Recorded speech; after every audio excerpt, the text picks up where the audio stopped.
Hey!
मेरा नाम राजा उतान सिंह, देवती देव महादेव के इच्छा अनुसार इस संसार में मुझे कोई चीज की कमी नहीं है।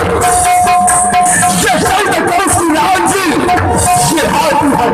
ये भोर साल ऊपर जाने के लिए मेरी सब कुछ है मेरे पास।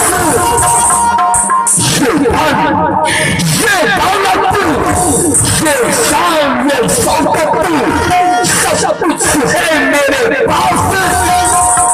लेकिन ये सब रहने के वजूद भी इस महल में ये भी पुत्री का जन्म नहीं हुआ। भगवान महादेव मैं आपके साथ में कैसा भूल किया हूँ, किसी का सजा आ जाओ मुझे इतना